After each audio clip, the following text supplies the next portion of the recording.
Robert Aguillon, por Hermann S. En el curso del siglo XVII, nació en Gran Bretaña un nuevo estilo de evangelización cristiana que, de una minúscula raíz, se transformó rápidamente en un gran árbol exótico y hoy es conocido por todos bajo el nombre de misión evangélica. Externamente se dieron no pocas causas y circunstancias favorables a la génesis de aquel movimiento misionero protestante que tuviera su origen en Inglaterra. Desde la época gloriosa de los descubrimientos, se habían ido conociendo y conquistando por doquier nuevas regiones del mundo, y el interés científico por la configuración de lejanas islas y cordilleras, así como el heroísmo de navegantes y aventureros, había dado paso a un espíritu moderno que ya no buscaba en los exóticos países descubiertos emocionantes aventuras y experiencias, animales raros y románticos, bosques de palmeras, sino pimienta y azúcar, seda y pieles, arroz y sagú, en una palabra, productos que supo explotar el comercio mundial como fuentes de riqueza. Esta orientación se siguió a veces con exceso de unilateralidad y pasión, y se olvidaron y conculcaron muchas normas que habían tenido vigencia en Europa cristiana. Se persiguió y se exterminó a multitud de aterrorizados indígenas como animales de rapiña, y el europeo culto y cristiano se comportó en América, África e India como la marta que entra a saco en el gallinero. La realidad, aún contemplada sin especial sensibilidad, no dejaba de ser atroz. El expolio había sido brutal y bochornoso, y el movimiento misionero tuvo su origen en los sentimientos de vergüenza e indignación que se despertaron en las metrópolis. Un movimiento que nació del noble deseo de ofrecerles a los pueblos paganos, desde las tierras de Europa, algo diferente, mejor y más valioso que la pólvora y el aguardiente. En la segunda mitad del pasado siglo no era raro en Inglaterra el caso de personas de buena voluntad que se solidarizaban con esta idea misional y aportaban medios para su realización. Sin embargo, en aquella época aún no existían sociedades e institutos organizados con ese fin, tal como se dan hoy. Simplemente, cada cual procuraba, según sus posibilidades y por sus propios caminos, proporcionar las buenas causas, y el que partía como misionero para lejanas tierras no surcaba los mares como un envío postal bien facturado y con la perspectiva de un trabajo bien planeado y organizado, sino que se embarcaba sin más con la confianza puesta en Dios y sin mucha preparación, rumbo a una dudosa aventura. En los años 90, un comerciante londinense cuyo hermano se había enriquecido en la India y había muerto allí sin dejar hijos, destinó una importante suma de dinero a una fundación para la propagación del Evangelio en aquel país. Un socio de la poderosa Compañía de las Indias Orientales y varios pastores fueron ganados para la causa como consejeros y se elaboró un plan según el cual de momento se enviaría como misioneros a 3 o 4 jóvenes suficientemente preparados y provistos de una buena bolsa de viaje. El anuncio de esta empresa atrajo inmediatamente un enjambre de gentes aventureras. Actores fracasados y aprendices de bardero, despedidos, se creyeron llamados al atrayente viaje, y los piadosos asesores se las vieron y desearon para eludir a estos impertinentes y buscar personas dignas. Se intentó confidencialmente ganar para la causa, sobre todo a jóvenes teólogos, pero, por regla general, el clero inglés no estaba en modo alguno hastiado de su patria, ni tenía gran interés en difíciles y arriesgadas empresas. La búsqueda se prolongó y el fundador empezaba ya a impacientarse. La noticia de los planes y los fracasos del fundador llegó hasta una aldea sita en la región de Lancaster y concretamente hasta su casa parroquial, cuyo reverendo tenía como auxiliar, con derecho a sustento y alojamiento, a un sobrino llamado Robert Aguillon. Robert Aguillon era hijo de un capitán de barco y una piadosa y hacendosa escocesa. Había perdido tempranamente el padre, sin haberle apenas conocido, y su tío le había enviado a la escuela como niño bien dotado y le había preparado metódicamente para la profesión clerical, para la que era tan idóneo como podía serlo un candidato con buenos certificados de estudios, pero sin bienes de fortuna. Por aquel entonces ayudaba a su tío y bienhechor como vicario, y de momento no podía aspirar a tener una parroquia propia, y como el párroco Aguión gozaba aún de excelente salud, el porvenir de su sobrino no parecía demasiado brillante. En su condición de joven pobre, que según todas las previsiones no tendría un cargo y unos ingresos propios hasta la edad madura, tampoco era un buen partido para las chicas, al menos para las chicas bien, y con las otras nunca había tenido trato. Como hijo de una madre profundamente religiosa, tenía una fina conciencia cristiana y una fe pura de la que gustaba hacer profesión como predicador, pero sus auténticos placeres espirituales los encontraba en la contemplación de la naturaleza, para la que estaba dotado de unos ojos delicados. Poseía la destreza de ojos y manos de un joven honesto y sano y encontraba su satisfacción en ver y conocer, coleccionar e investigar los objetos naturales que se le ofrecían.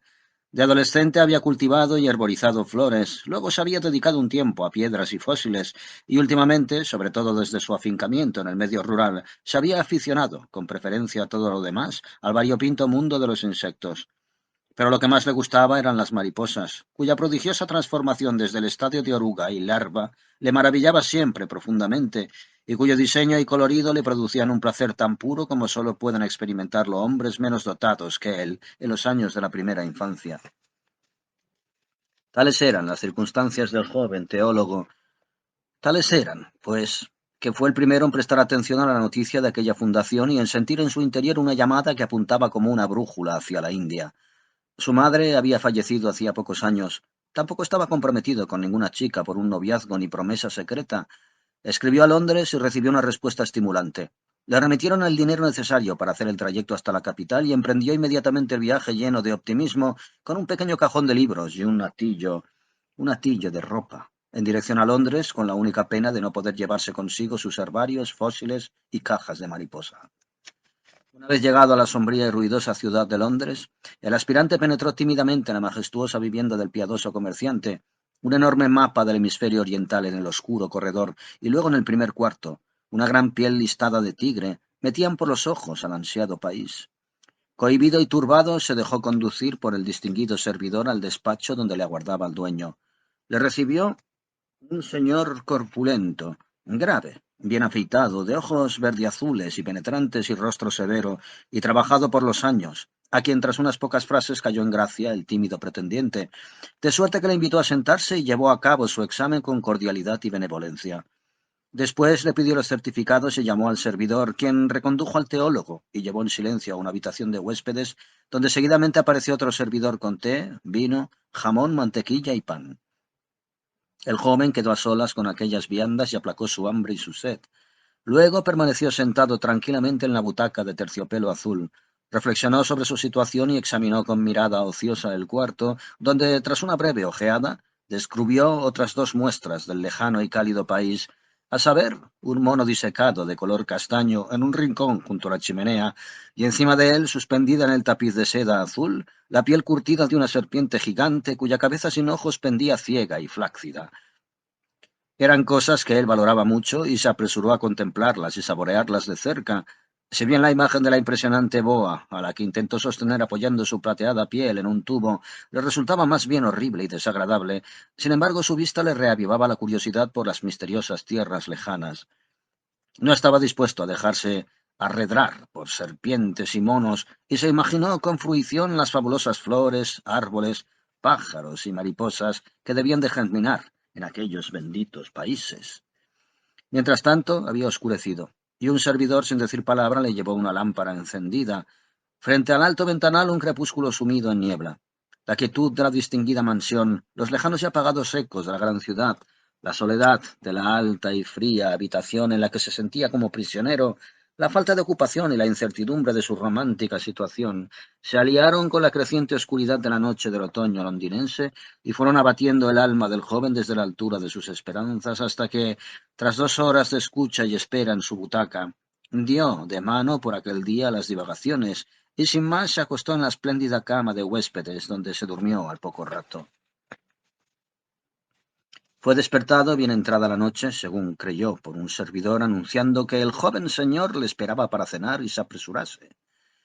Medio dormido, Aguion se vistió precipitadamente y siguió al hombre con paso vacilante y ojos turbios a través de cuartos y corredores, y bajó una escalera para llegar al gran comedor profusamente iluminado por arañas de cristal, donde la dueña, vestida de terciopelo y resplandeciente de joyas, le contempló a través de un monóculo, y el señor le presentó a dos dignatarios eclesiásticos, quienes, ya durante la cena, sometieron a su joven hermano a un sutil examen, y ante todo trataron de informarse sobre la autenticidad de sus convicciones cristianas.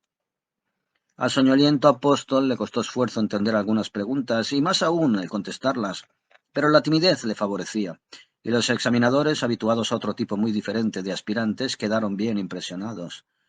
Tras la cena, le enseñaron en el cuarto contiguo mapas turísticos y Aguion vio por vez primera sobre el mapa de la India, la región donde había de proclamar la palabra de Dios, una mancha amarilla al sur de la ciudad de Bombay. Al día siguiente fue presentado a un viejo reverendo que era el supremo consejero eclesiástico del comerciante.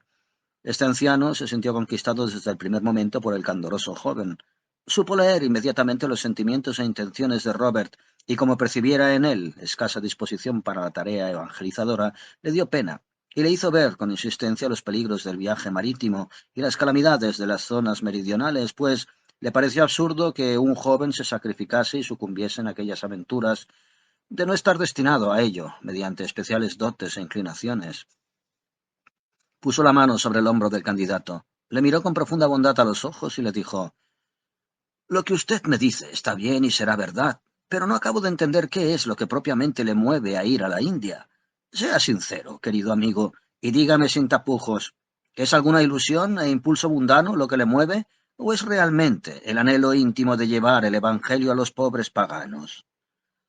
A estas palabras, Robert Aggion se sonrojó igual que un mentiroso puesto en evidencia. Bajó los ojos y enmudeció un rato, pero luego confesó espontáneamente que nunca le habría pasado por la imaginación alistarse para la India y hacerse misionero si no le hubiera empujado a ello el interés por las maravillosas y extrañas plantas y animales de los países tropicales, especialmente por las mariposas. El viejo eclesiástico vio que el joven le había revelado su último secreto y no tenía nada más que confesarle. Inclinó la cabeza sonriente y le dijo en tono amistoso: «Bien, de ese pecado tiene que hacerse cargo usted mismo. Usted viajará a la India, querido joven». Y con un gesto grave le impuso ambas manos sobre la cabeza y le bendijo solemnemente con las palabras de la fórmula bíblica. 3 semanas más tarde emprendía viaje el joven misionero, provisto de baúles y maletas en un hermoso barco de vela. Vio hundirse en la bruma del mar las costas de su patria, y ya en las primeras semanas, antes de alcanzar España, supo de las veleidades y peligros de la mar. En aquellos tiempos, el que navegaba para India no podía arribar a su punto de destino con tanta facilidad como hoy, en que uno toma en Europa su confortable buque de vapor, elude África a través del canal de Suez y, tras un breve periodo de tiempo, sorprendido y esperanzado del mucho dormir y comer, avista la costa india. Entonces los barcos a vela tenían que afanarse durante meses para circunnavegar el enorme continente africano, amenazados de tempestades y paralizados por largos períodos de calma chicha, y había que sudar y pasar frío, hambre y sueño, y aquel que llegaba al final del viaje con éxito ya no era ni mucho menos un novato, sino que había aprendido a andar por la vida. Esto mismo le ocurrió al misionero. Estuvo de viaje entre Inglaterra e India durante 156 días y desembarcó en el puerto de Bombay como un navegante bronceado y enflaquecido. Entretanto, no había perdido su afición y curiosidad, aunque éstas se habían hecho más sosegadas. Y si ya durante el viaje había pisado las playas con afán investigador y contemplando con avidez las extrañas islas pobladas de palmeras, ahora penetraba en territorio indio con los ojos bien abiertos, haciendo su entrada en la bella y luminosa ciudad con ánimo enterizo. Ante todo buscó y encontró la casa donde le habían recomendado. Estaba situada en una tranquila calleja de las afueras rodeada de cocoteros. Al entrar, echó un vistazo al pequeño jardín frontal. Y, pese a que tenía cosas más importantes que hacer y que contemplar, aún encontró tiempo para observar un arbusto de oscuro follaje con grandes flores color amarillo dorado, sobre el que revoloteaba alegremente una graciosa bandada de mariposas blancas. Aún con esta imagen en los ojos levemente deslumbrados, penetró subiendo algunas gradas en el amplio mirador y atravesó la puerta que estaba abierta. Un siervo hindú vestido de blanco y que dejaba al descubierto las piernas morenas, le salió al paso caminando sobre el suelo del ladrillo fresco y rojo. Le hizo una profunda reverencia y empezó a ganguear frases en indostánico con una cadencia musical. Pero pronto advirtió que el extranjero no lo entendía, y con nuevas y leves inclinaciones y gestos sinuosos de sumisión e invitación, le adentró en la casa y le dejó ante un dintel que en un lugar de la puerta tenía una simple estera de pleita colgante que lo cerraba. Al mismo tiempo, era retirada esta estera desde dentro, y apareció un hombre alto, delgado, de aspecto dominante, con blanco vestido tropical y sandalias de paja en los pies descalzos. Les dirigió a los siervos una serie de improperios en una ininteligible lengua hindú. Aquellos se humillaron y se escabulleron pegándose a la pared. Luego se volvió a Aghion y en inglés le invitó a entrar. El misionero trató primeramente de pedir disculpas por su llegada sin previo aviso y de justificar al pobre siervo que nada había delinquido, pero el otro le atajó incipientemente. Pronto aprenderá usted a tratar con estos bribones. Entre, le estaba esperando. ¿Es usted Mr. Bradley?, preguntó el recién venido cortésmente, mientras le invadía, al penetrar en la exótica vivienda y a la vista de su consejero, maestro y colaborador, una sensación de extrañeza y frialdad. Sí, yo soy Bradley. Y usted es Agion. Entre pues, Agion. ¿Ya ha comido? El alto y huesudo señor tomó pronto, con las maneras hoscas e imperativas de un auténtico ultramarino y agente comercial, los asuntos de su huésped en sus manos morenas y de oscura pelambre. Le ofreció una comida a base de arroz y carnero con salsa picante india, le asignó una habitación, le enseñó la casa, se hizo cargo de sus cartas y encargos, contestó a sus primeras preguntas de curiosidad y le dio las primeras normas de urgencia para la vida en la India. Puso en movimiento a los 4 siervos hindúes con su cólera fría. Dio órdenes y soltó tacos que resonaron por toda la casa. También hizo llamar a un sastre que inmediatamente tuvo que hacer una docena de vestidos al uso del país para Agion.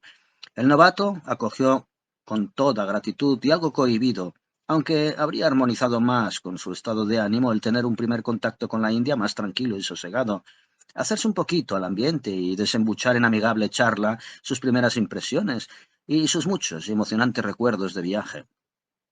Pero en un viaje por mar que dura medio año, se aprende, entre otras cosas, a conformarse y saber hallarse en las distintas circunstancias, y cuando al atardecer se marchó Mr. Bradley para realizar en la ciudad sus tareas de comerciante, el joven misionero respiró alegre y pensó en festejar a solas y con íntima satisfacción su arribo y saludar al país de la India. Abandonó encantado su aireada habitación, que no tenía ni puerta ni ventanas, sino solo espacios abiertos en todas las paredes, y salió fuera, con un sombrero de amplio vuelo para el sol en la rubia cabeza y un lindo bastón en la mano. Al pisar el jardín, paseó su mirada en torno, respirando hondamente, y aspiró con todos sus sentidos los aires y aromas, luces y colores del extraño y legendario país, que como modesto operario debía contribuir a salvar, y al que había pensado dedicarse voluntariamente. Todo lo que veía y sentía le agradó mucho, y vino a ser como una múltiple confirmación de muchos sueños y presentimientos. Una espesa y alta vegetación se exponía a la deslumbrante luz solar y rebosaba de flores de gran tamaño y de colores extrañamente intensos. Empinadas en troncos lisos, esbeltas como columnas, destacaban a sorprendente altura las copas inmóviles y redondas de los cocoteros. Una palmera se erguía detrás de la casa y mantenía inflexible en los aires su rueda gigante, extrañamente rígida y proporcionada, con las enormes hojas del tamaño de un hombre, pero al borde del camino topó su ojo habituado a la naturaleza con un pequeño ser vivo, al que se acercó cautelosamente. Era un verde camaleón con cabeza triangular y pequeños ojos maliciosos. Se doblegó sobre él y se sintió feliz, como un muchacho. Una música exótica le despertó de su fervoroso ensimismamiento. La quietud susurrante de la verde espesura del arbolado y del jardín se vio rota por el ruido rítmico de tambores metálicos y timbales e instrumentos de viento de claros y agudos tonos. Sorprendido, el piadoso amigo de la naturaleza prestó atención y, como nada veía, le entró curiosidad por enterarse de la procedencia y significado de aquella música bárbara y festiva. Siempre siguiendo la dirección del sonido, abandonó el jardín, cuyo portón estaba totalmente abierto. Se internó por el camino carretero, cubierto de hierba, y recorrió un paisaje de jardines privados, plantaciones de palmeras y campos de arroz de un verde claro y risueño, hasta que al doblar la alta tapia de un jardín, dio en una callejuela encantadora, constituida por chozas de una aldea india. Las pequeñas casitas estaban construidas con arcilla o simplemente con varillas de bambú. Los tejados se cubrían con hojas de palmeras secas. En todas las puertas había, de pie y en cuclillas, familias indias de color bronceado. Miró con curiosidad a las gentes y echó un primer vistazo a la vida aldeana de aquel pueblo primitivo, y desde el primer momento se sintió ganado por aquellos hombres morenos, cuyos hermosos ojos infantiles delataban una tristeza inconsciente y desolada. Bellas mujeres miraban silenciosas, como corzas, desde la frondosidad de su larga cabellera de un negro intenso. Llevaban en medio de la frente, así como en las muñecas y en el tarso, adornos de plata y anillos en los dedos de los pies. Se veían niños pequeños completamente desnudos que no llevaban otra cosa en la cintura que un extraño amuleto de plata o cuerno colgando de un estrecho lazo de fibra. Seguía sonando la frenética música, ya muy cerca, y en la esquina de la próxima calleja encontró lo que buscaba. Allí se alzaba un edificio peregrino y singular, de aire fantástico, a imponente altura, y al contemplarlo estupefacto, vio que toda la enorme superficie de la obra estaba adornada con figuras de piedra, representando animales fabulosos, hombres y dioses o demonios que por centenares se arracimaban hasta la lejana y diminuta cúspide del templo. Un bosque y maraña inextricable de cuerpos, miembros y cabezas. Aquel terrible coloso pétreo, un grandioso templo hindú, refulgía intensamente a los rayos oblicuos del tardío sol vespertino y le daba a entender claramente al extranjero atónito que esas gentes semidesnudas, de dulzura casi animal, no eran en modo alguno un pueblo primitivo, paradisíaco, sino que eran poseedoras desde hacía algunos milenios de ideas y dioses, de artes y religiones. La atronadora música de timbales acababa de enmudecer, y salían del templo muchos indios devotos con sus vestidos blancos y de color. Delante y en segregación aristocrática iba un pequeño y majestuoso grupo de brahmanes orgullosos de su sabiduría y dignidad con pátina de milenios. Pasaron junto al hombre blanco con el mismo orgullo que un noble junto a un obrero aprendiz, y ni ellos ni las gentes, más modestas que los seguían, tenían la menor apariencia de querer dejarse adoctrinar sobre lo divino y lo humano por un extranjero advenedizo. Cuando la muchedumbre se dispersó y el lugar quedó más tranquilo, Robert Albion se acercó al templo y comenzó a estudiar con tímida simpatía las figuras de la fachada, pero pronto desistió, afligido y espantado, pues el grotesco lenguaje alegórico de aquella obra escultórica le produjo desconcierto y angustia, al igual que la vista de algunas escenas de obscenidad desvergonzada que vio representadas ingenuamente en medio de la abigarrada multitud de dioses. Al regreso, cuando volvió la vista atrás, el templo y la calleja se apagaron repentinamente. Una breve y súbita irisación iluminó el cielo, y de pronto se hizo de noche. Aquel brusco anochecer, aunque sabía de él en teoría, le produjo al joven misionero un ligero estremecimiento. Con el crepúsculo empezó a llegar desde todos los árboles y matorrales del entorno un estridente concierto de miles de insectos, y en la lejanía se dejó oír el grito rabioso y plañidero de extraños tonos selváticos de un animal. Aggion buscó presuroso su camino de regreso a casa.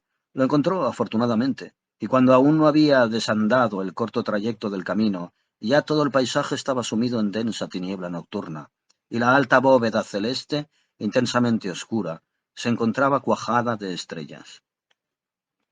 En casa, a donde llegó pensativo y distraído, aproximándose al primer espacio iluminado que avistó, le recibió Mr. Bradley con las palabras: «Hola, ya ha llegado, pero por ahora no debe estar fuera tan tarde. Tiene su peligro. A propósito, ¿sabe manejar el rifle?» «¿El rifle? No, eso no lo he aprendido». «Pues aprenda pronto. ¿Dónde ha estado esta tarde?» Aggion le contó todo lleno de entusiasmo. Le preguntó con curiosidad a qué religión pertenecía aquel templo y qué oficios idolátricos tenían lugar allí, qué significaban las numerosas figuras y la música extraña, si aquellos hombres bellos y orgullosos vestidos de blanco eran sacerdotes, y cómo se llamaban sus dioses. Pero en este punto sufrió su primera decepción. Su consejero no quería saber nada de todo aquello por lo que él preguntaba. Le explicó que nadie era capaz de aclararse en el tremendo barullo y en la inmundicia de aquellas celebraciones idolátricas, que los brahmanes eran una banda infame de explotadores y zánganos, y que todos los indios eran una reata de mendigos y bribones con los que un inglés decente lo mejor que podía hacer era no mezclarse para nada. «Pero», replicó Aggion tímidamente, «mi misión es precisamente traer a estas gentes descarriadas al recto sendero.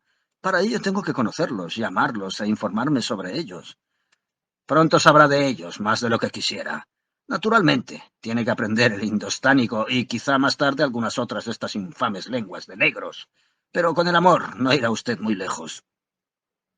«Oh, pero la gente parece muy buena». «¿Usted cree? Bien, ya lo verá. De sus planes con los hindúes yo no entiendo nada y no quiero juzgar. Nuestro deber es traer poco a poco a esta chusma un poco de cultura y una vaga idea de lo que es la honradez. Tal vez nunca podremos pasar de ahí». «Pero, señor mío, nuestra moral, o lo que usted llama honradez, es la moral de Cristo». «Usted ha hablado de amor. Sí, dígale a un hindú que le ama. Hoy vendrá a pedir limosna y mañana le robará la camisa del dormitorio». «Es posible». «Es seguro, señor. Aquí tiene que habérselas, en cierto modo, con menores de edad que no tienen idea de lo que es la honradez y el derecho, no con dóciles escolares ingleses, sino con una población de niños morenos, astutos y traviesos, que encuentran sus delicias en las bellaquerías y en la vida depravada. Se acordará de lo que le digo. Albion renunció, descorazonado, a ulteriores preguntas, y se propuso ante todo aplicarse y aprender dócilmente todo lo que había que aprender. De todos modos, tuviera una razón el severo Bradley. Desde el momento que vio el monstruoso templo en los brahmanes, con su orgullo inaccesible, sus planes y su misión en aquel país le parecieron infinitamente más difíciles de lo que pensara en un principio. A la mañana siguiente llegaron los baúles en que el misionero trajo de la patria sus enseres. Desembaló con cuidado, colocó camisas con camisas y libros con libros, y no supo qué hacer con algunos objetos. Se encontró con un grabado en cobre entre las manos cuyo cristal se había roto y que representaba a Defoe, el autor de Robinson Crusoe, y el viejo devolucionario de su madre, que le era familiar desde la primera niñez, y luego, como guía estimulante para el futuro, un mapa turístico de la India, regalo de su tío, y dos arcos de red de acero para la captura de mariposas que él mismo había hecho fabricar en el mismo Londres. Uno de ellos lo puso aparte para usarlo en los próximos días. Por la noche estaban distribuidas y colocadas sus cosas. El pequeño grabado en cobre pendía sobre su cama y toda la estancia quedaba en perfecto orden. Introdujo las patas de la mesa y de la cama, como le habían recomendado, en pequeños recipientes de barrio, llenando estos de agua como protección contra las hormigas.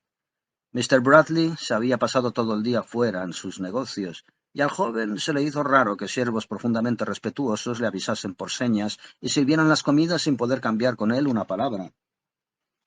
Al día siguiente, temprano, comenzó el trabajo de Aggion. Apareció y le fue presentado por Bradley, el joven Biardenia, de bellos ojos oscuros, que había de ser su profesor en lengua indostánica. El sonriente indio no hablaba mal el inglés y tenía muy buenos modales, pero retrocedió espantado cuando el inglés le tendió con naturalidad la mano para saludarle y evitó todo contacto corporal con el blanco, que le habría contaminado, pues pertenecía a una casta superior.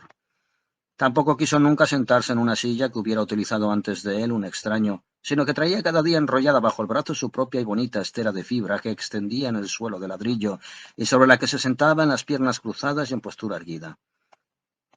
Su discípulo, de cuya aplicación el profesor podía estar satisfecho, trató de aprender también este arte, y se acomodaba siempre durante las lecciones en el suelo sobre una estera similar, si bien al principio le dolían todos los miembros hasta que se habituó a ello. Con aplicación y paciencia iba aprendiendo una palabra tras otra, comenzando con las fórmulas de saludo cotidianas que el joven le pronunciaba incansable y sonriente, y cada día se empleaba con nuevo ánimo en la lucha con los sonidos susurrantes y palatales que en principio se le habían antojado un estertor inarticulado, y luego aprendió a distinguir y reproducir. Mientras las horas matinales se pasaban velozmente en el aprendizaje del extraño indostánico y con el fino profesor de idiomas, las tardes y sobre todo las noches eran lo bastante largas para hacer sentir al voluntarioso Aggion la soledad en que vivía. Su anfitrión, con el que se hallaba en una relación ambigua y que se le presentaba como medio protector, medio jefe, paraba poco en casa. Generalmente volvía de la ciudad hacia el mediodía, a pie o a caballo. Presidía como dueño de casa la comida, a la que a veces traía como invitado a un escribano inglés, y luego se sentaba, por 2 o 3 horas, a fumar y dormir en el mirador, para al atardecer marchar aún por unas horas a su oficina o almacén. A veces tenía que ir de viaje durante varios días para comprar productos, y contra eso su nuevo compañero tenía poco que objetar, ya que con toda su buena voluntad no era capaz de trabar amistad con el ruido y lacónico comerciante. Había además algunos detalles en la vida de Mr. Bradley que no podían gustar al misionero. Entre otras cosas, ocurría a veces que Bradley, tras la jornada de trabajo, se daba a degustar con aquel escribano hasta embriagarse. Una mezcla de agua, ron y limonada. Al principio le invitó varias veces al joven eclesiástico, pero siempre había recibido de éste una cortés negativa. En estas circunstancias, a Aggion no se le hacía la vía diaria corta precisamente. Intentó poner en práctica sus primeros y balbucientes conocimientos del idioma, alternando las largas y pesadas tardes en que la casa de madera quedaba cercada del calor sofocante con los siervos de la cocina, y tratando de hablar con la gente. El cocinero mahometano no le contestaba y era tan orgulloso que aparentaba no haberle visto, pero el aguador y el mozo de casa, que se pasaban horas ociosas en cuclillas sobre sus esteras, mascando nueces de areca, no tenían inconveniente en divertirse a costa de los denodados esfuerzos lingüísticos del señor. Pero un día apareció Bradley a la puerta de la cocina en el momento que ambos tunantes se golpeaban sus flacos muslos, divertidísimos con los errores y equivocaciones lingüísticas del misionero. Bradley acogió las burlas con cara fiera, con la celeridad del rayo dio una bofetada al muchacho, al aguador una patada, y sin decir palabra llevó consigo al asustado Aggion. En su habitación le dijo malhumorado: «¿Cuántas veces voy a tener que decirle que no debe permitirse confianzas con esta gente? Usted me echa a perder a la servidumbre con la mejor intención, y es intolerable que un inglés se convierta en el hazmerreír de estos bellacos de color». Antes de que el injuriado Aggion pudiera justificarse, ya se había ido. El solitario misionero se encontraba con gente únicamente los domingos, en que iba puntualmente a la iglesia, e incluso una vez se hizo cargo de la predicación en un lugar del poco laborioso párroco inglés. Pero quien en su patria predicara con amor a los aldeanos y tejedores de su región, se encontraba aquí ante una fría comunidad de ricos comerciantes, damas cansadas y enfermizas, y jóvenes empleados con ganas de vivir, extraño e intimidado. En las ocasiones en que se sentía atribulado por su situación y se veía digno de lástima, contaba con un consuelo para su alma que nunca le fallaba. Hacía los preparativos para una excursión. Se colocaba en bandolera la cajita botánica y tomaba en la mano la red que había provisto de una larga y delgada vara de bambú. Precisamente lo que la mayoría de los otros ingleses solía lamentar amargamente, el calor abrasador y el clima de la India, le gustaba a él y le parecía maravilloso, pues se mantenía fresco en cuerpo y alma y no se dejaba enervar. Para sus estudios de naturalista y sus aficiones este país era un campo inagotable. A cada paso topaba con árboles, flores, pájaros e insectos desconocidos que se propuso ir conociendo poco a poco por sus nombres. Rara vez le asustaban ya los extraños lagartos y escorpiones, los ciempiés gigantes y otros monstruos, y desde que matara una gruesa serpiente en el cuarto de baño con un cubo de madera, sintió que se le iba desvaneciendo la aprensión ante los animales peligrosos. Cuando por vez primera capturó con su red una espléndida mariposa, cuando la vio prisionera y tomó delicadamente entre sus dedos el vistoso animal, cuyas anchas alas brillaban como alabastros y se cubrían de una aromática pelusa coloreada, su corazón estalló en una alegría incontenible que nunca había experimentado desde que de muchacho capturara el primer macaón. Se acostumbró gustoso a las incomodidades de la jungla y no se amedrentaba cuando en la selva virgen se hundía en ocultos lodazales. Se burlaban de él manadas de monos aulladores y se veía atacado por furiosas poblaciones de hormigas. Solo en una ocasión se echó a temblar y rezó caído de hinojos detrás de un enorme eucalipto, cuando en las proximidades una tropa de elefantes se arrancó a través de la espesura como una tempestad y un terremoto. Se habituó a que en su dormitorio, abierto a todos los vientos, le despertara de buena mañana el furioso alarido de los monos proveniente del cercano bosque, y a escuchar por la noche el aullido de los chacales. Sus ojos brillaban claros y vivarachos en un rostro enflaquecido, bronceado y que se había hecho más enérgico. También en la ciudad, y especialmente en las tranquilas aldeas de las cercanías, bellas como vergeles, se sentía cada vez más a gusto, y los hindúes le iban agrandando cada vez más, a medida que los trataba. Solo le resultaba molesto y en extremo embarazoso el hábito de las castas inferiores de dejar andar a las mujeres con el busto desnudo. Al misionero le costaba acostumbrarse a ver cuellos, brazos y pechos de mujeres por la calle, si bien con frecuencia no dejaba de ser bonito. Aparte de este escándalo, nada le daba tanto que hacer y que pensar como el enigma que la vida espiritual de aquellas gentes le planteaba. Donde quiera que miraba estaba presente la religión. En Londres no cabía encontrar durante la mayor fiesta religiosa tanta piedad como aquí en cualquier taller y en cada calleja. Doquiera podían verse templos e imágenes, oraciones y sacrificios, desfiles y ceremonias, penitentes y sacerdotes. Pero ¿quién era capaz de orientarse en aquella confusa maraña de religiones? Allí había brahmanes y mahometanos, adoradores del fuego y budistas, servidores de Shiva y de Krishna, portadores de turbante y fieles con cabezas rapadas, encantadores de serpientes y devotos de las tortugas sagradas. ¿Dónde estaba el dios al que servía toda aquella gente descarriada? ¿Cuál era su rostro? ¿Y cuál de entre los numerosos cultos era el más antiguo, más santo y más puro? Nadie lo sabía, y a los mismos indios les era totalmente indiferente. El que no estaba contento con la fe de sus padres se pasaba a otra o se iniciaba como asceta para encontrar o fundar una nueva religión. A dioses y espíritus cuyos nombres nadie conocía, se les ofrecían viandas en pequeñas bandejas, Y todos estos cientos de celebraciones, templos y sacerdocios convivían amistosamente, sin que a los partidarios de una creencia se les ocurriese odiar o matar a los otros, como fue uso en los países cristianos. Se veían muchas cosas bonitas y encantadoras, como música de flauta y delicadas ofrendas de flores, y en muchos rostros piadosos había una paz y un suave brillo de serenidad que en vano se buscaría en los rostros de los ingleses. También le parecía hermoso y divino la norma severamente guardada por los hindúes de no matar a ningún animal, y a veces se avergonzaba y trataba de justificarse ante sí mismo cuando mataba sin compasión y prendía con alfileres algunas bellas mariposas y coleópteros. Por otra parte, entre esas mismas poblaciones para las que cada gusano, como criatura de Dios, era sagrado, y se entregaban fervorosamente a la oración y al culto en el templo, el robo y la mentira, el falso testimonio y el abuso de confianza eran fenómenos cotidianos de los que nadie se escandalizaba ni se extrañaba. Cuanto más cavilaba el bien intencionado evangelizador, más se le convertía aquel pueblo en un enigma impenetrable que se burlaba de toda lógica y teoría.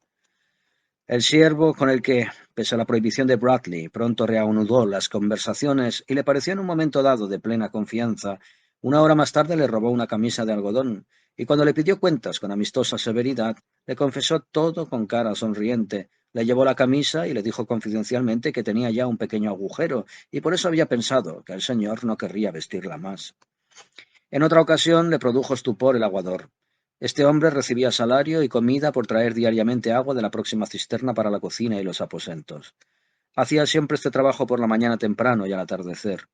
El resto del día se estaba sentado en la cocina o en la choza de los siervos, mascando nueces de areca o caña de azúcar. Cierto día, en que el otro siervo había salido, alguien le dio para cepillar un pantalón que trajo de un paseo lleno de semillas de gramíneas. El hombre se echó a reír y se llevó las manos a la espalda, y cuando el misionero llegó a enfadarse y le mandó imperiosamente realizar en el acto el pequeño trabajo, finalmente obedeció, pero lo hizo entre protestas y lágrimas. Después se sentó desconsolado en la cocina y durante una hora estuvo despotricando y vociferando como un desesperado. Con infinito esfuerzo y tras superar muchos malentendidos, alguien averiguó que había ofendido gravemente al hombre encargándole una labor que no pertenecía a su oficio.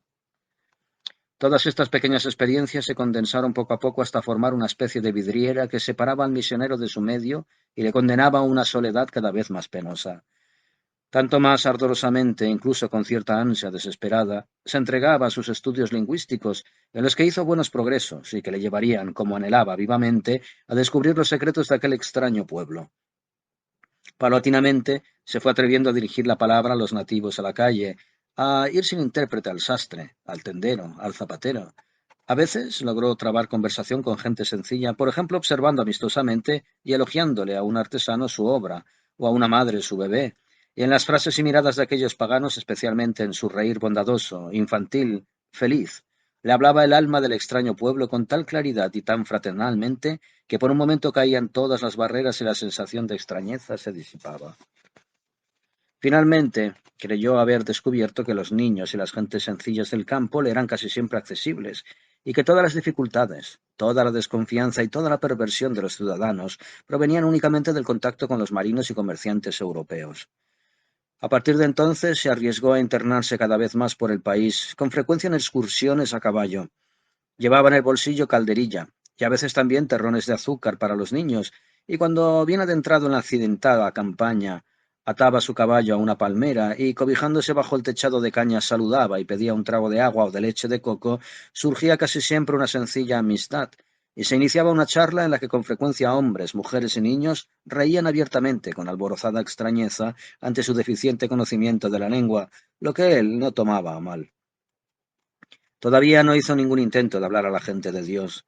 No solo le parecía precipitado, sino espinoso y casi imposible, pues no podía encontrar para las expresiones corrientes de la doctrina bíblica palabras indias equivalentes.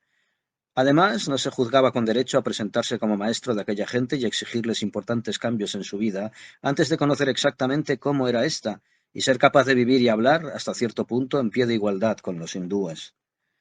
Por ello, continuó en sus estudios. Trató de conocer la vida, el trabajo y las ocupaciones de los nativos. Hacía que le mostraran y nombraran árboles y frutos, animales domésticos y utensilios. Investigó los secretos del cultivo, del arroz húmedo y seco, del aprovechamiento de las fibras y del algodón. Estudió la construcción de las casas y la alfarería, la fabricación de esteras y el trabajo textil del que tenía conocimientos por su país. Vio arar los campos fangosos de arroz con obesos búfalos color rosáceo, conoció el arte de domesticar elefantes y vio monos amaestrados que recogían de los árboles los cocos para sus dueños. En una de sus excursiones a un apacible valle, entre elevadas y verdes colinas, le sorprendió un terrible aguacero ante el que buscó refugio en la próxima choza que pudo alcanzar. Encontró en el estrecho espacio formado por paredes de bambú revestidas de arcilla reunida una pequeña familia que saludó al extraño personaje con una tímida sorpresa. La madre llevaba el cabello gris teñido en rojo encendido con la leña, y al sonreír muy amablemente en la recepción mostró una boca con dientes igualmente rojos que delataban su pasión por mascar nuez de areca. Su marido era un hombre corpulento de mirada grave, con larga cabellera, que aún se conservaba oscura. Se levantó del suelo y adoptó una postura majestáticamente erguida. Intercambió frases de saludo con el huésped y después le ofreció un coco recién abierto, de cuyo dulce jugo el inglés tomó un sorbo. Un arrapiezo, que a la entrada del misionero se había refugiado sigilosamente tras el fogón de piedra, atisbaba desde allí entre un bosque de negros y relucientes cabellos, con ojos de medrosa curiosidad. En su pecho bronceado relucía un amuleto de latón que constituía su único adorno y su único vestido. Un gran fardo de plátanos pendía oscilante sobre la puerta para madurarse. En toda la choza, que recibía toda su luz de la puerta abierta, no se observaba pobreza, pero sí una extrema simplicidad y un orden bello y puro. Un dulce sentimiento de hogar, evocador de lejanísimos recuerdos infantiles que tan fácilmente se apodera del viajero a la vista de la apacible intimidad familiar, un dulce sentimiento de hogar que jamás experimentara en el bungalow del señor Bradley, le sobrevino al misionero, y casi le pareció como si su entrada allá no hubiera sido la de un transeúnte sorprendido por la lluvia, sino que, tras andar errante en confusos laberintos, finalmente volvía a encontrar el sentido y la alegría de una vida razonable, natural y feliz.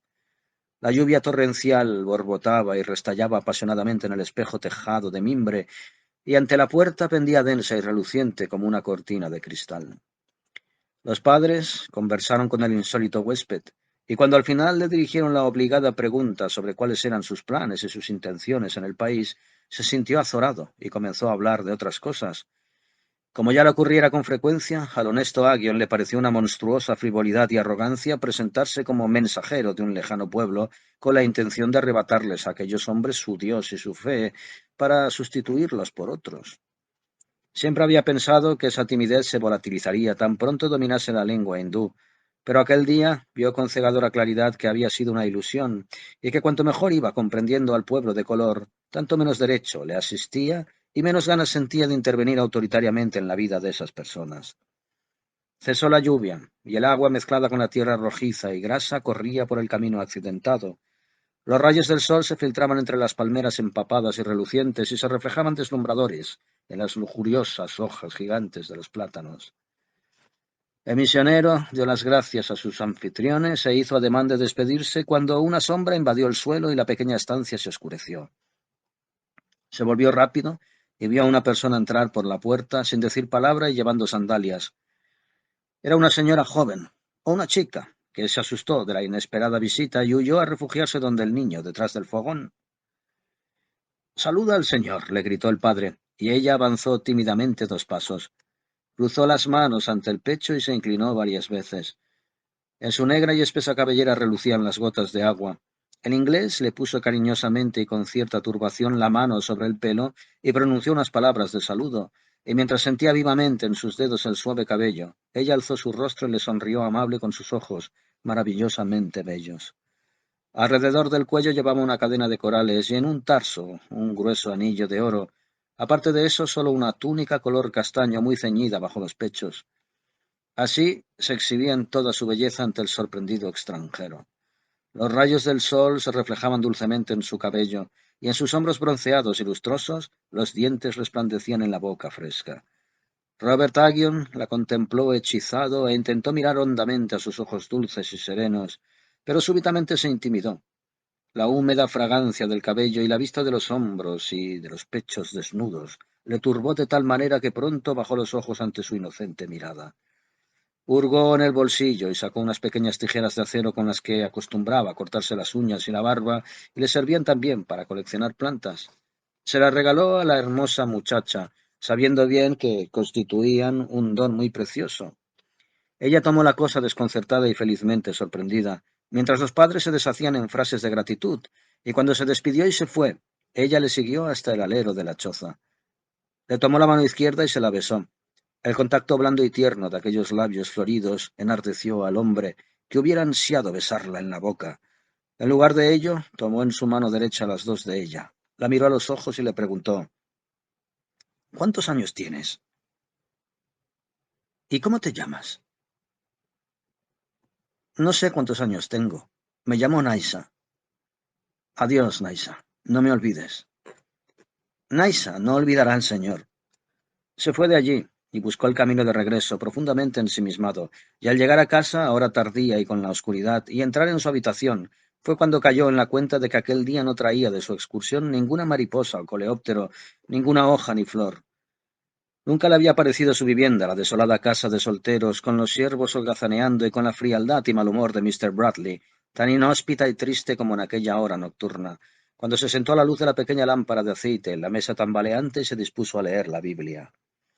Aquella noche, una vez conciliado el sueño, tras largo rato de inquietud interior y pese al zumbar de los mosquitos, se vio agraciado con la visita de sueños peregrinos. Caminaba por un palmar umbroso, donde áureas manchas de sol se reflejaban sobre el suelo pardo rojizo. Papagayos chillaban desde la altura, monos alocados hacían ejercicios gimnásticos encaramados en altísimas columnas arbóreas, pájaros diminutos lanzaban finos destellos de piedras preciosas, insectos de toda especie daban rienda suelta con sonidos, colores y movimientos a su alegría de vivir. El misionero paseaba agradecido y feliz en medio de aquella magnificencia. Llamó a un mono saltarín, y he aquí que el ágil animal se descolgó obediente hasta tierra y con gestos expresó su sumisión a Agion, como un siervo. Este vio que en aquella parcela feliz de la creación él tenía que mandar, y acto seguido convocó a pájaros y mariposas en torno a sí, y acudieron en grandes y espléndidas bandadas. Hizo señas y marcó el ritmo con las manos, asintió con la cabeza, ordenó con miradas y chasquidos de lengua, y dócilmente se dispusieron todos aquellos maravillosos animales desplegados en los aires dorados a realizar bellas y rítmicas danzas y procesiones. Silbaron y zumbaron, cantaron y giraron en finos coros, se buscaron y eludieron, se persiguieron y atraparon, describieron círculos festivos y traviesas espirales en el espacio. Fue una espléndida y maravillosa danza y concierto y un reencuentro con el paraíso, y el soñador permanecía en aquel mundo encantado y armonioso, que le obedecía y era suyo, con un deleite casi doloroso, pues en medio de toda su felicidad había un leve presentimiento o un saber, un regusto de inmerecimiento y de caducidad, como debe sentir el paladar de un piadoso misionero en todo goce de los sentidos. Este presentimiento angustioso no le engañaba. Aún saboreaba el encantado amante de la naturaleza el espectáculo de una cuadrilla de monos y acariciaba una enorme mariposa terciopelada color azul que se había posado confiadamente en su mano izquierda y se dejaba pasar la mano como una palomita, pero ya empezaban a asomar en la floresta mágicas sombras de angustia y de disolución y a envolver el ánimo del soñador. Súbitamente algunas aves gritaron en tono agudo y medroso, ráfagas inquietantes de viento soplaron en las altas cimas, la alegre y cálida luz solar se volvió lívida y mortecina. Los pájaros se desparramaron por todos lados y las hermosas y grandes mariposas se dejaron arrebatar empavorecidas del viento. Gotas de lluvia azotaron furiosamente las copas de los árboles. Un trueno lejano y apagado se desató lentamente, retumbando en la bóveda del cielo. En aquel momento Mr. Bradley penetraba en el bosque. El último pájaro multicolor remontó el vuelo. En figura atlética y sombrío como el espíritu de un rey asesinado, escupió despectivamente al misionero y comenzó a echarle en cara con frases hirientes, irónicas, hostiles, que era un pillo y un haragán, que se hacía investir y pagar por su patrocinador londinense para convertir paganos, y en lugar de ello no hacía otra cosa que andar ocioso, cazar coleópteros y pasearse. Y Agion tuvo que confesar compungido que aquél tenía razón y que era culpable de todas esas faltas. Entonces apareció aquel poderoso y rico protector de Inglaterra, patrono de Agion, juntamente con varios eclesiásticos ingleses, y todos ellos juntos acosaron y persiguieron al misionero por malezas y espinos, hasta que llegaron a una calle concurrida, y aquel suburbio de Bombay, donde se encontraba el grotesco templo hindú, alto como una torre. En este templo entraba y salía una abigarrada muchedumbre, cuyas culis desnudos y altivos brahmanes vestidos de blanco se paseaban, pero frente al templo se había erigido una iglesia cristiana y en el atrio habían esculpido en piedra a Dios Padre, flotando entre nubes, con mirada grave y paternal y barba abundante. El acosado misionero subió a la escalinata de la iglesia, hizo una señal con los brazos y comenzó a predicar a los hindúes. Con voz potente los desafió a mirar y comparar para ver cuán diferentes era el verdadero Dios de sus pobres ídolos grotescos, con sus múltiples brazos y caras. Con el dedo extendido señaló hacia la enmarañada imaginaría de la fachada del templo indio, y luego invitó a mirar la figura de Dios de su iglesia. Pero cuál sería su sorpresa al mirar arriba siguiendo su propio gesto, pues Dios Padre se había transmutado, presentaba 3 cabezas y 6 brazos, y en lugar de la gravedad un tanto bobalicona e impotente, ofrecía a los rostros una sonrisa de satisfacción exactamente igual que ofrecían no rara vez las imágenes de los dioses indios. El predicador miró avergonzado a Bradley, al patrono y a la clerecía, pero estos habían desaparecido, y él se encontró solo e impotente en la escalinata de la iglesia, y en aquel momento le abandonó también Dios Padre, que con sus 6 brazos señaló hacia la altura del templo hindú y sonrió a sus dioses con divina serenidad. Absolutamente desamparado, confuso y desorientado, Agion quedó de pie sobre la gradería de su iglesia. Cerró los ojos y continuó erguido, perdida toda esperanza en su alma y aguardando con una calma desesperada a ser lapidado por los paganos. Pero en lugar de ello, sintió, tras una horrible pausa, que una mano fuerte y blanda le apartaba a un lado, y al entreabrir los ojos vio al Dios Padre pétreo bajar las gradas majestuoso y digno, mientras enfrente las figuras de los dioses del templo descendían en tropel de sus escenarios. Todos ellos fueron saludados por Dios Padre, quien a continuación entró en el templo hindú y con gesto amistoso recibió el homenaje de los brahmanes vestidos de blanco. Por su parte, los dioses paganos con sus hocicos de animal, sus bucles y sus ojos saltones, visitaron juntos la iglesia. Todo les pareció bueno y hermoso, y arrastraron a muchos adoradores tras de sí, con lo que se originó un intercambio de dioses y hombres entre iglesia y templo. El gong y el órgano resonaron hermanados, y silenciosos indios de piel oscura depositaron en los sobrios altares anglocristianos flores de loto. Pero en medio de la festiva aglomeración caminaba con sus cabellos lisos de color negro lustroso y sus grandes ojos infantiles la hermosa Naisa. Descendió del templo, entre otros muchos fieles, subió las gradas de la iglesia y quedó de pie ante el misionero. Le miró grave y cariñosa a los ojos, le saludó y le ofreció una flor de loto, y él, en el delirio de su éxtasis, se inclinó sobre su dulce y resplandeciente rostro, la besó en los labios y la estrechó entre sus brazos. Antes de poder oír lo que decía Naisa, despertó a Agion de su sueño y se encontró fatigado y sumido en profunda oscuridad, tendido sobre el lecho. Una dolorosa confusión de todos los sentimientos y pasiones la atormentaban hasta la desesperación. El sueño le había desvelado su propia intimidad, su debilidad y cobardía, la increencia en su misión, su enamoramiento de la pagana de piel morena, su odio nada cristiano contra Bradley, su mala conciencia frente al patrocinador inglés. Permaneció un rato echado en la oscuridad, triste y conmocionado hasta las lágrimas. Quiso rezar y no pudo. Intentó considerar a Naisa como un ser diabólico y reconocer su pasión por ella como depravada, y tampoco lo consiguió. Finalmente se levantó obedeciendo a un impulso semi-inconsciente y envuelto aún en las sombras y estremecimientos del sueño. Abandonó su habitación y se dirigió al aposento de Bradley, tanto por una necesidad instintiva de una mirada y un consuelo humano, como con la buena intención de superar su antipatía por aquel hombre, y sincerándose con él, convertirle en amigo. Se deslizó de puntillas con sus sandalias de pleita, recorriendo el oscuro mirador hasta el dormitorio de Bradley, cuya leve puerta de varillas de bambú solo alcanzaba hasta la mitad de la altura del vano y dejaba ver la alta estancia débilmente iluminada, pues aquel tenía por costumbre, al igual que muchos europeos en la India, tener toda la noche encendida una lamparita de aceite. Agion presionó con cuidado la delgada hoja de la puerta hacia adentro y penetró en el interior del cuarto. La diminuta mecha se quemaba lentamente en el aceite de una pequeña vasija de barro colocada en el suelo del aposento y proyectaba débiles y grotescas sombras en las paredes desnudas. Una mariposa nocturna color pardo zumbaba revoloteando en pequeños círculos en torno a la luz. Alrededor del amplio lecho estaba cuidadosamente colocado el gran mosquitero. El misionero tomó en sus manos la vasija de luz, se acercó a la cama y abrió un momento el mosquitero. Iba a llamar al que dormía por su nombre cuando vio con enorme sorpresa que Bradley no se hallaba solo. Estaba acostado en postura supina, cubierto de un delgado pijama de seda, y su rostro, con la prominente mandíbula, no parecía más delicado ni más amable que de día. Pero junto a él se acostaba otra persona, una mujer de largos cabellos negros totalmente desnuda. Yacía de lado, con el rostro dormido vuelto hacia el misionero. Este la reconoció. Era la corpulenta muchacha que cada semana solía venir a recoger la ropa sucia. Sin volver a cerrar la cortina, se retiró Aggion y retornó a su habitación. Intentó dormir de nuevo, pero no lo logró. Las impresiones del día anterior, el extraño sueño y finalmente la visión de la mujer dormida y desnuda le habían excitado fuertemente. Al mismo tiempo, su antipatía hacia Bradley se hizo mucho más viva y le entró miedo pensando en el momento de volverle a ver y de saludarle durante el desayuno. Pero lo que más la atormentaba y agobiaba era el problema de si tenía obligación de censurar a su compañero por su conducta y tratar de que se enmendara.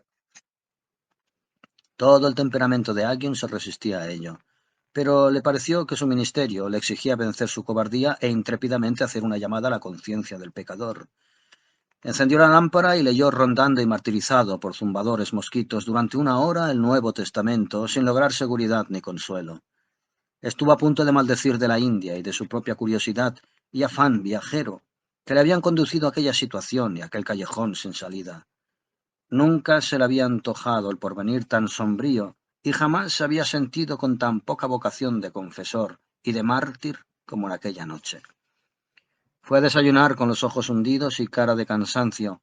Removió tristemente con la cuchara el aromático té y se entretuvo pelando desganadamente y durante largo rato un plátano hasta que apareció el señor Bradley. Este saludó lacónico y frío, como siempre. Espabiló al chico y al aguador con sus órdenes en voz alta. Buscó con larga mirada el fruto más dorado del racimo de bananas y comió luego rápido y enérgico, mientras en el patio soleado el siervo preparaba su caballo. Tenía algo que tratar con usted, dijo el misionero en el momento en que el otro iba a marcharse. Bradley le miró contrallado. ¿Ah, sí? Tengo poco tiempo. ¿Ha de ser ahora, precisamente? Sí, es mejor.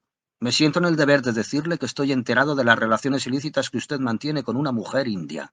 Puede figurarse lo penoso que es para mí. ¡Penoso! Gritó Bradley dando un salto y estalló en una carcajada colérica. Señor, es usted más burro de lo que yo imaginaba.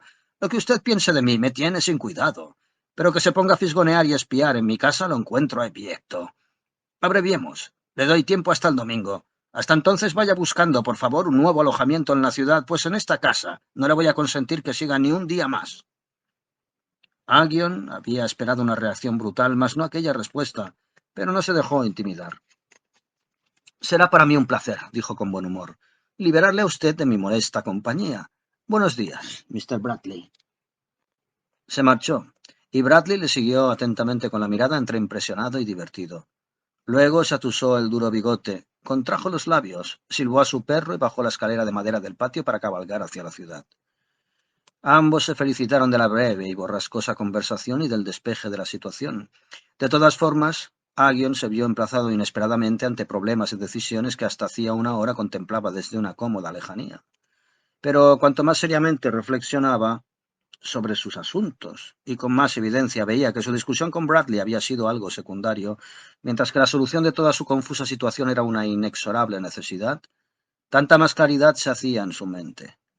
La vida en aquella casa, su inactividad, todos sus afanes insatisfechos y horas muertas se le habían convertido en una tortura que su carácter sencillo no podía soportar por más tiempo. Aún era temprano, y un rincón del jardín, su lugar predilecto, se mantenía fresco a la sombra. Las ramas de arbustos silvestres colgaban sobre un estanque diminuto y tapiado que en tiempo se construyera como piscina, pero que se encontraba abandonado y era habitado por una pequeña colonia de tortugas amarillas. Allá llevó su silla de bambú. Se sentó y contempló los silenciosos animales que nadaban perezosa y cómodamente por las tibias aguas verdosas y miraban dulcemente con sus pequeños ojos inteligentes. Más allá, en la granja, el desocupado mozo de cuadra mascaba algo y cantaba su canción, que resonaba monótona y nasal como un juego de ondas y se deshacía en el aire cálido, y al yacente le sobrevino súbitamente, tras la noche de excitación e insomnio, la fatiga. Cerró los ojos, dejó caer los brazos y se durmió.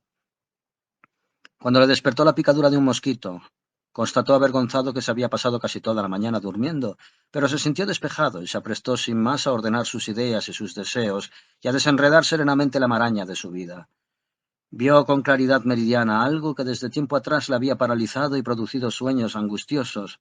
a saber que su viaje a la India había sido un acierto, pero que le faltaba la auténtica vocación e inclinación interior para misionero.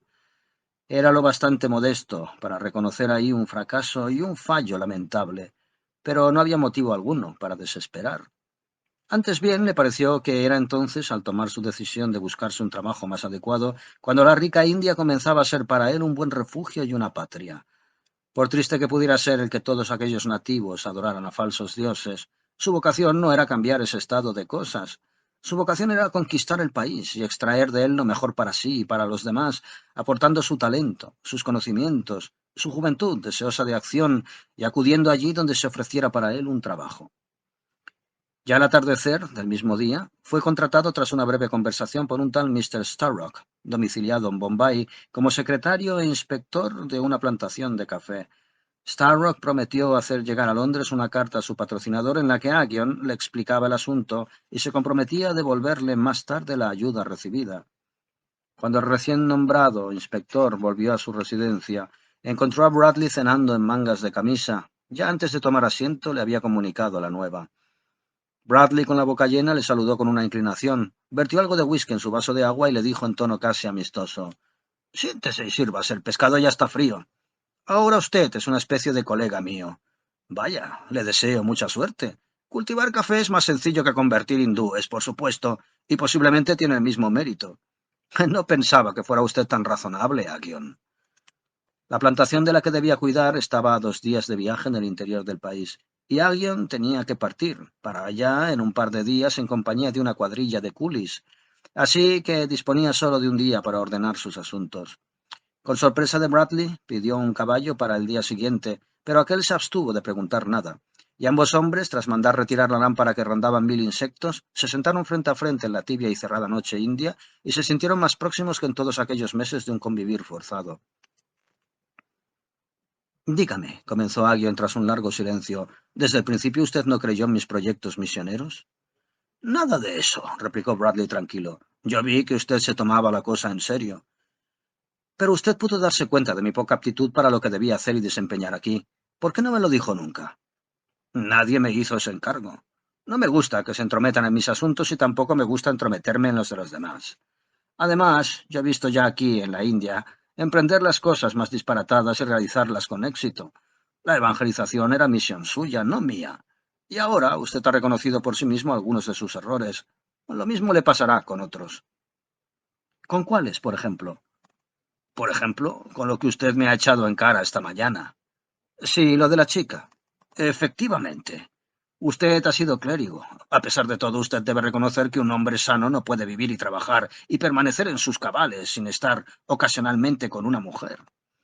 Por Dios, no necesita ruborizarse por eso. Pues bien, un blanco que vive en la India y que no ha traído consigo una mujer de Inglaterra tiene pocas opciones. Aquí no hay chicas inglesas. A las que nacen aquí se las manda ya de niñas a Europa. Solo queda la elección entre las prostitutas de los marinos y las mujeres hindúes, y yo prefiero a estas. ¿Qué encuentra de malo en eso?» «Oh, en este punto no nos entendemos, señor Bradley. Yo considero, como enseña la Biblia y nuestra Iglesia, todo comercio extraconyugal como malo e ilícito».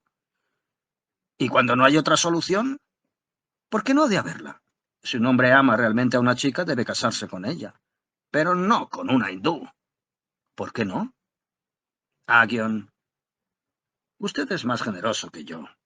Yo prefiero dejarme cortar un dedo antes que casarme con una mujer de color, ¿entiende? Y usted algún día pensará también así». «Perdón, espero que no. ¿Cómo hemos llegado a este punto? Puedo decírselo. Amo a una chica hindú y es mi intención hacerla mi mujer». El rostro de Bradley cobró un aire grave. «No haga usted eso», dijo casi suplicante. «Pues lo voy a hacer», prosiguió Aghion, enardecido. «Voy a hacerla mi prometida y luego la educaré e instruiré todo el tiempo que sea necesario hasta que pueda recibir el bautismo cristiano. Entonces nos casaremos en la iglesia inglesa». «¿Cómo se llama ella?», preguntó Bradley pensativo. «Naisa». «¿Y su padre?» «Eso no lo sé». «Bueno, hasta el bautismo, aún hay tiempo. Más vale que lo piense bien. Por supuesto que uno de nosotros puede enamorarse de una chica india. Con frecuencia son bastante bonitas. También pueden resultar esposas fieles y dóciles. pero yo solo puedo mirarlas como una especie de animalitos, como graciosas cabritillas o bellas corzas, no como mis semejantes. ¿No es eso un prejuicio? Todos los hombres somos hermanos y los indios son un antiguo y noble pueblo. Sí, eso lo sabrá usted mejor, Aguión. Por lo que a mí atañe, tengo mucho respeto a los prejuicios. Se levantó, dio las buenas noches y fue a su dormitorio, en el que el día anterior tuviera consigo la hermosa y corpulenta portadora de la ropa. Como una especie de animalitos, había dicho, y Aguion siguió reflexionando contra semejante idea. Al día siguiente, temprano, antes de que Bradley viniera a desayunar, Aguion se hizo preparar el caballo y partió de allí, mientras en las copas de los árboles los monos emitían su gritería matinal. Y aún el sol se había remontado poco en el cielo cuando ató el animal en las proximidades de aquella choza, donde conociera a la hermosa Naisa, acercándose a pie a la vivienda. En el umbral estaba sentado desnudo el hijo pequeño, y jugaba con un cabritillo, del que recibía riendo constantes topetazos en el pecho. En el momento en que el visitante iba a desviarse del camino para entrar en la choza, salió del interior de ésta, por encima del niño acuclillado, una muchacha en la que reconoció inmediatamente a Naisa. Se dirigió a camino, llevando en la mano derecha un hondo cántaro de agua, y pasó por delante de Aguion sin fijarse en él. Este la siguió embelesado. Pronto le dio alcance y la saludó. Ella alzó la cabeza, contestando apenas al saludo, y miró fríamente al hombre con sus hermosos ojos castaños como si no le conociera, y cuando él le tomó la mano, la retiró espantada y apresuró el paso. Aguion la acompañó hasta el depósito de agua, donde ésta fluía delgada y escasa de un pequeño manantial, cayendo sobre piedras revestidas de viejo musgo. Quiso ayudarla a llenar y sacar el cántaro, pero ella rehusó sin decir palabra y le puso cara a huraña. Él estaba sorprendido y decepcionado ante tanta esquivez. Probó a sacar del bolsillo el regalo que había traído para ella y le dolió, no poco, al ver con qué facilidad olvidó su reserva y se lanzó hacia el objeto que le ofrecía. Era una pequeña caja esmaltada con hermosas florecitas, y la cara interior de la tapa redonda consistía en un espejito. Le enseñó cómo se abría y se la dio a la mano. ¿Para mí?, preguntó con ojos infantiles. Para ti, dijo, y mientras ella jugaba con el estuche le acarició el brazo suave como terciopelo y la larga y negra cabellera. Cuando ella le dio las gracias y con gesto indeciso tomó el cántaro lleno de agua, intentó decirle algo cariñoso y tierno, pero al parecer ella le entendió solo a medias, y mientras buscaba las palabras y permanecía desamparado junto a ella, de pronto le pareció que el abismo entre él y ella era enorme, y pensó con tristeza cuán pocas cosas tenían en común, y cuánto tiempo tendría que pasar hasta que algún día ella pudiera ser su novia y su amiga, entender su lenguaje, comprender su persona, compartir sus ideas. Entretanto, ella había emprendido lentamente el camino de vuelta y él la acompañó hasta la choza. El niño estaba enzarzado en una pelea juguetona con el cabritillo. Su espalda atezada brillaba al sol con destellos metálicos, y su vientre hinchado de arroz hacía sus piernas demasiado delgadas. Con un dejo de extrañeza pensó el inglés que, si se casaba con Naisa, aquel niño primitivo sería su cuñado. Para escapar a estas ideas, volvió a mirar a la muchacha. Contempló fascinado su rostro delicado, de ojos grandes con la fresca boca infantil, y no pudo menos de pensar si no lograría aún aquel mismo día recibir el primer beso de aquellos labios. De estos dulces pensamientos le sacó, produciéndole un estremecimiento, una figura que repentinamente salió de la choza, y como un fantasma se plantó ante sus ojos incrédulos. Apareció en el dintel de la puerta, traspasó el umbral y se colocó delante de él una segunda Naisa, una fiel imagen de la primera, y la imagen le sonrió y le saludó. Hurgó en la falda y sacó algo que agitó triunfante sobre su cabeza. Brilló al sol, y él también reconoció al instante. Eran las pequeñas tijeras que hacía poco regalara a Naisa, y la muchacha a la que acababa de dar el estuche con espejo, cuyos hermosos ojos había mirado y cuyo brazo había acariciado, no era Naisa, sino su hermana, y al encontrarse juntas ambas y no poder apenas diferenciarlas, el enamorado Aguion se sintió indeciblemente defraudado y perdido.